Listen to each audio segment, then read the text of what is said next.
ரொம்ப சிம்பிளாக டேஸ்டியான ஒரு ஒன் பாட் கூட்டு ரெசிபி சௌச்சௌ கூட்டு எப்படி செய்யலான்னு பார்க்கலாம். குக்கரில் 50 கிராம் பாசிப்பருப்பு நல்லா வாஷ் பண்ணிவிட்டு எடுத்துக்கோங்க. இது கூட ஒரு தக்காளி, ஒரு பெரிய வெங்காயம் நல்லா பொடியாக கட் பண்ணிட்டு சேர்த்துக்கலாம். ஒரு பச்சை மிளகாய் நீல வாக்கில் கட் பண்ணிட்டு சேர்த்துக்கலாம். அரை டீஸ்பூன் மஞ்சள்தூள், ஒரு சௌச்சௌ நல்லா தோல் சீவிட்டு சின்ன சின்னதாக கட் பண்ணிவிட்டு சேர்த்துக்கோங்க.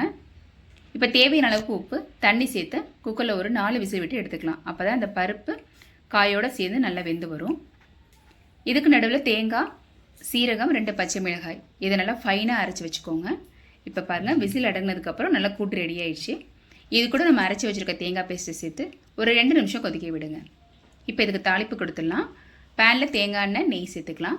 கடுகு, உளுத்தம்பருப்பு, சீரகம், பெருங்காயத்தூள், அது கூட கொஞ்சமாக கருவேப்பிலை, கொத்தமல்லி நல்லா பொரிஞ்சு வந்ததுக்கப்புறமா ரெடி பண்ணி வச்சுருக்க கூட்டு அது கூட சேர்த்து ஒரு நிமிஷம் கொதிக்க விட்டு இறக்குனிங்கன்னா ஒரு சூப்பரான சௌச்சௌ கூட்டு ரெடி.